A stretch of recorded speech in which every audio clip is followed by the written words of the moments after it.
Everyone, my name is Shekhar Suman and welcome to the channel. आइए friends, आज देख लेते हैं।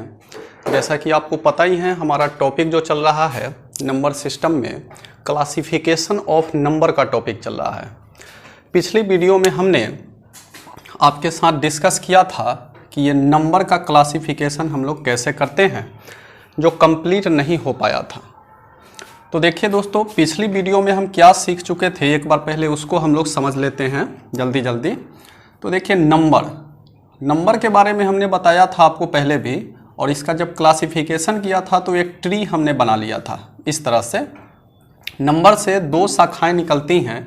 एक शाखा जो यहाँ हमने काल्पनिक रूप से इसको बनाया हुआ है, डिजाइन किया हुआ है, तो ये जाता है इमेजिनरी नंबर की तरफ। इमेजिनरी नंबर मतलब काल्पनिक संख्या। काल्पनिक संख्या क्या होता है, इसके बारे में अच्छे से हमने पिछली वीडियो में आपको समझाया हुआ है। और दूसरा शाखा जो निकलता है वो जाता है रियल नंबर की तरफ।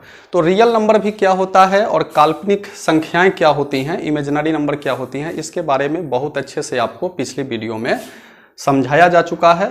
तो जिन लोगों ने उस वीडियो को नहीं देखा है, उनसे मेरा रिक्वेस्ट है कि कृपया जाएं मेरे चैनल पे, और इससे पिछली वीडियो डे 1 के नाम से होगा क्लासिफिकेशन का, उसको आप पहले अटेंड करें, देन उसके बाद आप इस वीडियो को भी अटेंड करेंगे तो ज़्यादा बेनिफिशियल आपके लिए ये होगा।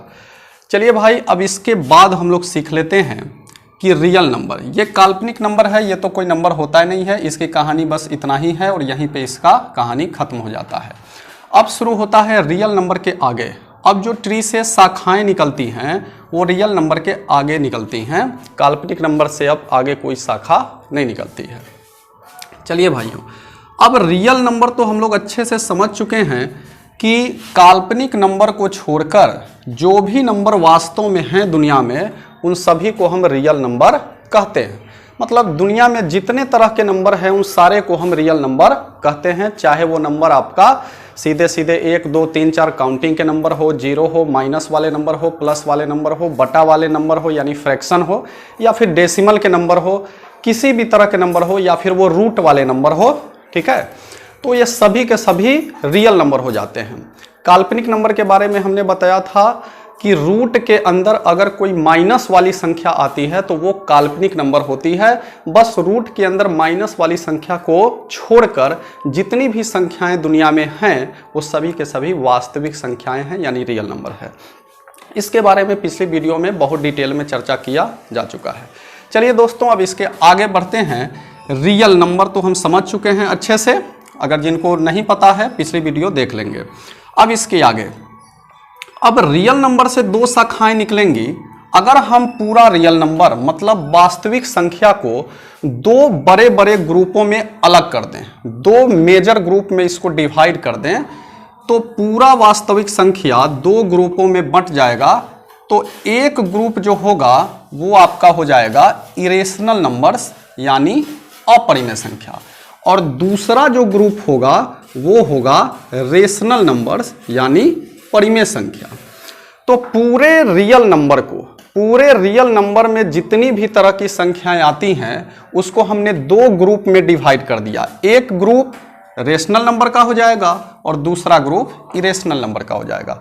चलिए समझ लेते हैं ये रेशनल और इरेशनल का क्या खेल है भाई। तो सबसे पहले हम देखेंगे कि ये इरेशनल नंबर जो होता है भाइयों, अपरिमेय संख्या, ये क्या होता है। तो इरेशनल नंबर देखिए, चलिए इसको पहले समझ लेते हैं। आपको यहाँ पे एग्जाम्पल के तौर पे हमने ले लिया है √2, √3, √5।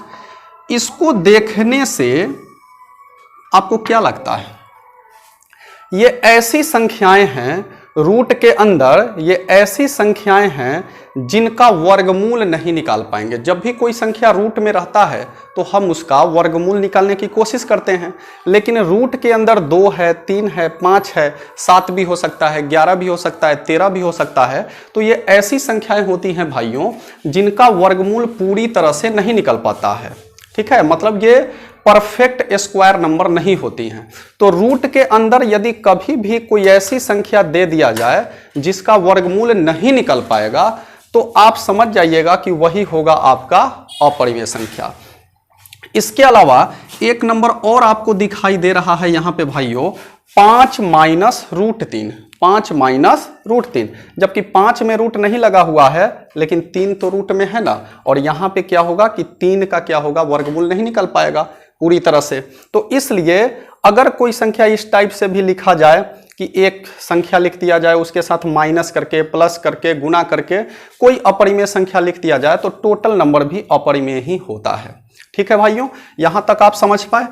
अब इसके अलावा यहां पे एक चीज आपको दिख रहा है, ये सिंबल, ये पाई है, इसको हम लोग बोलते हैं पाई। इसको हम लोग क्या बोलते हैं, पाई बोलते हैं। ये पाई जो है अगर इस तरह से कहीं भी लिखा मिले, सिंबल में कहीं लिखा मिले, तो उसको भी आप समझेंगे अपरिमेय। पाई भी अपरिमेय संख्या होता है। क्यों होता है ये आपको तुरंत अभी बताया जाएगा। पाई भी अपरिमेय संख्या होता है क्योंकि पाई का मान जब हम निकालेंगे ना, पाई का मान जब हम निकालते हैं, पाई का मान जब निकाला जाता है तो कुछ इस टाइप से आता है। पाई का मान जो लोगों ने दिया है भैया वो कुछ इस टाइप से दिया है, 3.14159265, इस तरह से आपको जो है ये बढ़ते चला जाता है।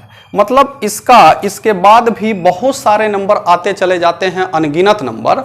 तो ये जो होता है पाई का वैल्यू इस तरह से निकलता है। और ये जो डेसिमल होता है ना, ये इस तरह का डेसिमल होता है जो कभी भी खत्म नहीं होता, कभी भी खत्म नहीं होता। डॉट डॉट डॉट लगा हुआ है, मतलब ये कभी भी खत्म नहीं होता है। इसको हम लोग बोलते हैं नॉन टर्मिनेटिंग, नॉन टर्मिनेटिंग बोलते हैं। ठीक है, तो आप ये समझ जाइएगा कि अपरिमेय संख्याओं का जो डेसिमल रूप होता है ना, वो नॉन टर्मिनेटिंग होता है। नॉन टर्मिनेटिंग होने के साथ साथ एक और बात कि ये डेसिमल के जो नंबर होते हैं ना, वो रिपीट नहीं होते हैं, रिपीट नहीं होते हैं, मतलब रिक्यूरिंग नहीं होते हैं, आवर्ती नहीं होते हैं। तो इसीलिए हम बोलते हैं कि अपरिमेय संख्या को जब डेसिमल में आप रिप्रेजेंट करते हैं तो वो डेसिमल रूप क्या होता है, नॉन टर्मिनेटिंग, नॉन रिक्यूरिंग होता है। हिंदी में इसको हम लोग बोलते हैं अशांत अनावर्ती। अशांत अनावर्ती, अशांत है मतलब कभी भी खत्म नहीं हो रहा है, और अनावर्ती मतलब वो क्या है, कभी भी रिपीट नहीं होता है। यहाँ पे रूट 2 है, रूट 2 का जब आप वर्गमूल करेंगे तो उसका भी जो 1.41 डॉट डॉट डॉट ऐसे ही कुछ आते चला जाएगा, वो भी आपका नॉन टर्मिनेटिंग और नॉन रिक्यूरिंग होता है।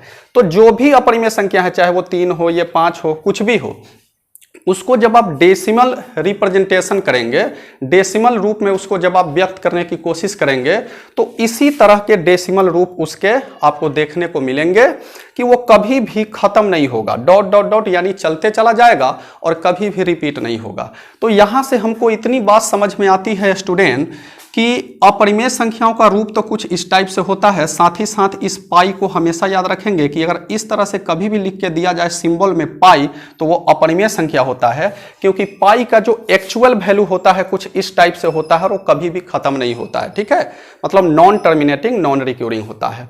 तो उम्मीद करते हैं कि ये आपको अपरिमेय संख्या क्लियर हो गया होगा। ठीक है भाइयों, अब चलिए आते हैं इधर रेशनल नंबर की तरफ। अगर आप इरेशनल नंबर यानी अपरिमेय संख्या को बहुत अच्छे से समझ चुके हैं तो रेशनल नंबर समझने में कोई दिक्कत नहीं होता है। मतलब वास्तविक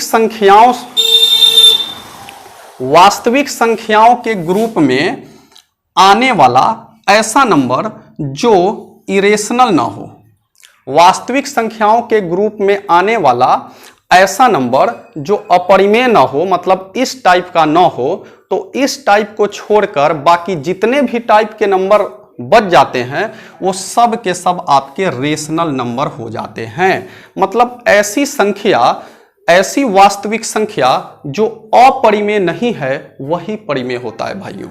मतलब वास्तविक संख्याओं के दुनिया से अगर आप अपरिमेय को हटा दें तो जो कुछ भी बच जाएगा वो सब के सब क्या हो जाएगा, आपका रेशनल नंबर हो जाएगा, परिमेय संख्या हो जाएगा। अब देख लेते हैं डायरेक्टली इसका कुछ एग्जाम्पल। जैसे मान लो ये -3 एक निगेटिव नंबर भी ले लिया है, यहां भी निगेटिव वाला भी होगा। जैसे यहां पे -19 लग जाए तो भी आपका ये अपरिमेय ही रहेगा। 0 भी आपका अपरिमेय होता है, 7 भी अपरिमेय होता है। ये हमने सीधे अंक ले लिए हैं। ठीक है, अब देखो 1/2 अगर फ्रैक्शन के रूप में है तो भी आपका ये -3, 0, 7 ये सब आपका परिमेय होता है। ठीक है भाइयों। और 1/2 -3/4 ये सब क्या बटा वाला संख्या जो होता है वो भी आपका परिमेय संख्या ही होता है। अब यहां पे देख लो √4 को मैंने लिया है और इसको घेर दिया है, इसलिए ये √4 क्या होगा, ये √4 अपरिमेय नहीं होगा भैया। इसको आप देखिए, इसका अपरिमेय ये क्यों है, क्योंकि इसका वर्गमूल नहीं हो पाएगा। लेकिन यहाँ पे जो √4 हमने लिया है उस √4 का वर्गमूल आसानी से निकलता है 2, और 2 क्या है, सीधे डिजिट इसी की तरह है ना, तो इसलिए √4 यहाँ पे क्या है, परिमेय संख्या है, अपरिमेय नहीं है। मतलब रूट के अंदर अगर ऐसी संख्या है जिसका वर्गमूल निकल जाए तो वो भी क्या हो जाएगा भैया, परिमेय हो जाएगा। अगर वर्गमूल ना निकला तो क्या हो जाएगा, अपरिमेय हो जाएगा। चलिए अब देखिए डेसिमल वाले नंबर 2.5 ये भी क्या है, आपका परिमेय संख्या है। यहां पे जो डेसिमल नंबर था वो देखिए रिपीट नहीं हो रहा था, साथ ही साथ कभी खत्म भी नहीं हो रहा था, लेकिन यहां पे बिल्कुल खत्म है। ये 2.5 लिखने का मतलब है कि 2.5 जब आप 5 को 2 से भाग देते हैं तो उसका डेसिमल रूप इतना आता है, और पूरी तरह से जो है कट के शेष आपको 0 बचेगा और इतना पे डेसिमल खत्म हो जाएगा। तो ये जो होता है इसको हम लोग बोलते हैं शांत डेसिमल। क्या बोलते हैं भैया, शांत डेसिमल। इसको हम लोग बोलते हैं शांत बोलते हैं। ठीक है। तो ऐसा अगर डेसिमल रहे कि जैसे पॉइंट के बाद नंबर है और डॉट डॉट नहीं लगा हुआ रहे तो वो भी आपका हो जाएगा परिमेय संख्या। ठीक है। ये टर्मिनेटिंग, इसको हिंदी में बोलते हैं शांत और इंग्लिश में हम लोग बोलते हैं टर्मिनेटिंग डेसिमल, क्योंकि ये खत्म हो जा रहा है, इसके बाद डॉट डॉट डॉट नहीं लगा हुआ है। आगे देखिए एक और तरह का डेसिमल आपको मिलेगा इस टाइप का कि 0.666 डॉट डॉट डॉट। आप देखिए कि लगातार यहां पे 6 ये जो हैं वो रिपीट होते जा रहे हैं और अनंत तक ये रिपीट होते रहेंगे। तो डेसिमल कभी कभी आपको ऐसा भी देखने को मिलेगा। तो इस टाइप का जो डेसिमल देखने को मिलता है वो भी होता है परिमेय संख्या ही होता है, रेशनल नंबर ही होता है। ये जैसे देखिए 2/3, इसको जब आप भाग देकर डेसिमल में कन्वर्ट करते हो तो आपको 0.666 डॉट डॉट डॉट आते चला जाता है। तो ये भी क्या है, हम इसको चाहें तो फिर ऐसा बना सकते हैं, और अभी अभी हमने बोला कि जो फ्रैक्शन के रूप में होता है वो भी परिमेय संख्या होता है। मतलब परिमेय संख्याओं का जो डेसिमल रूप होता है वो 2 तरह का होता है भाइयों, एक इस तरह का और एक इस तरह का होता है। एक होता है जो टर्मिनेटिंग होता है, जो दशमलव के कुछ अंकों बाद जाके खत्म हो जाता है, लाइक ये। और दूसरा होता है जो नॉन टर्मिनेटिंग होने के साथ साथ रिक्यूरिंग भी होता है। रिक्यूरिंग मतलब रिपीट कर रहा होता है। जैसे देखिए ये खत्म भी नहीं हो रहा है, नॉन टर्मिनेटिंग है, और साथ ही साथ अंक जो है बार बार रिपीट होते चले जा रहे हैं। तो इसलिए इसको बोलते हैं नॉन टर्मिनेटिंग और रिक्यूरिंग बोलते हैं। हिंदी में इसको बोलते हैं अशांत आवर्ती, उसको बोला जाता है अशांत अनावर्ती, और इसको बोला जाता है अशांत आवर्ती। तो इस तरह से आपको समझ में आता है कि वास्तविक संख्याएं जो हैं, वास्तविक संख्याओं का जो डेसिमल रूप 3 ही तरह के देखने को आपको मिलेंगे सभी केसों में। एक आपका होगा टर्मिनेटिंग, ठीक है भैया, दूसरा जो होगा आपका नॉन टर्मिनेटिंग रिक्यूरिंग, ये दोनों तो चले जाते हैं परिमेय में, लेकिन तीसरा जो होता है नॉन टर्मिनेटिंग साथ ही साथ नॉन रिक्यूरिंग, ये चला जाता है आपका अपरिमेय में। तो डेसिमल 3 ही प्रकार के होते हैं, जिसमें परिमेय संख्याओं के दशमलव प्रसार जो होते हैं वो 2 तरह के होते हैं, शांत और अशांत आवर्ती, और अपरिमेय संख्याओं के दशमलव प्रसार जो होते हैं वो अशांत अनावर्ती होते हैं। तो उम्मीद है कि यह भी आपको समझ में आ गया होगा। अब थोड़ा सा भाइयों चर्चा कर लेते हैं। यहां पर भी देखिए 3.14, इसके बाद डॉट डॉट डॉट अगर नहीं लगाया तो यह आपका परिमेय संख्या में चला जाएगा। ठीक है। अब चलो 22/7 फ्रैक्शन रूप में है तो यह भी आपका परिमेय संख्या हो गया। लेकिन भाइयों एक बात आप यहां पे याद रखोगे, आपने सुना होगा क्षेत्रमिति वगैरह में सुना होगा कि पाई जो होता है भाइयों उसी का मान 22/7 या फिर 3.14 होता है। ये आपने मेंसुरेशन में जरूर इसको कभी ना कभी अप्लाई किया होगा 9th 10th के क्वेश्चन में। अब यहां पे हमने आपको क्या बोला है कि ये पाई जो होता है अपरिमेय संख्या होता है और 22/7 चाहे 3.14 ये होता है परिमेय संख्या। इसको देखने पर आपके दिमाग में एक कंफ्यूजन क्रिएट होता है भाइयों। ये कंफ्यूजन क्या होता है कि साला 22/7 जो है और 3.14 है ये हो जा रहा है परिमेय और पाई का ही वो मान है, तो ये क्यों अपरिमेय हो जा रहा है? ये जरूर कंफ्यूजन आपके माइंड में आता होगा। तो इसका बस इतना ही सा सॉल्यूशन है भाइयों कि 22/7 का मान 3.14 होता है। यहां पे देखिए 22/7 का मान 3.14 और इसके आगे भी चला जाता है 2 8 5 7 फिर 1 4 2 8 5 7। ये इतने अंक रिपीट होते जाते हैं, इतने अंक रिपीट बार बार होंगे। तो अभी अभी बताया है कि दशमलव के बाद यदि एक ही तरह के अंक अगर रिपीट हो रहे हैं आवर्त में तो वो परिमेय संख्या हो जाता है। तो इसीलिए हम बोलते हैं कि 22/7 जो है वो आपका परिमेय संख्या है, क्योंकि उसका डेसिमल रूप जो होता है ना वो नॉन टर्मिनेटिंग और रिक्यूरिंग आता है, अशांत आवर्ती होता है। लेकिन पाई का मान एक्चुअली इतना नहीं होता है। पाई का मान जो होता है ना वो एक्चुअली इतना नहीं होता है। देखिए 22/7 का मान इतना है, जबकि पाई का मान जो है एक्चुअल रूप से ये सब है।